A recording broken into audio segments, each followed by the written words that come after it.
Welcome back to VR Revolution. I'm Matt, and this is your review of I Expect You to Die. The game is currently available on PlayStation VR, Oculus Rift, HTC Vive, Oculus Quest, and pretty much any screen that you can strap to your face, but we've been reviewing it on the PlayStation VR.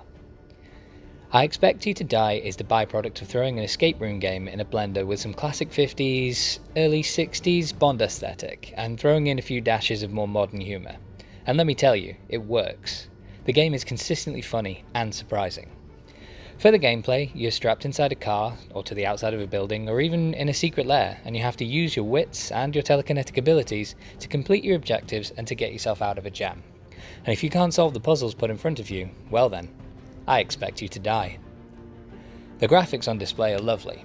The quality is high, especially for a game which was a near launch title for most of the VR headsets.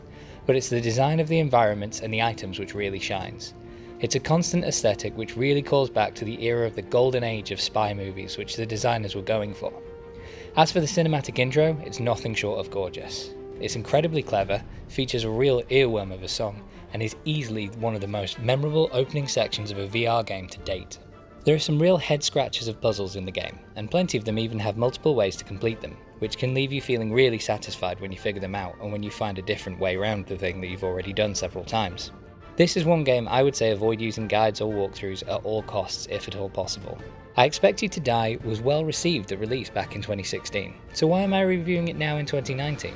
Well, it's more recently been released for the Oculus Quest, but more importantly, on release the largest criticism of the game was its length. Whilst the puzzles were fun and interesting and the levels were well designed, there were only 4 levels in total, which did leave the game's playtime relatively short. However, since then, an additional 2 levels have been added to the game as free downloadable content, adding over half again to the game's playtime, with the promise of a 3rd level being added later this year. The quality of these levels is excellent. These aren't just phoned in DLC. There's new mechanics at play, and I would argue that some of them were even slightly tougher than the main game, though not too much tougher that it's an unwelcome challenge.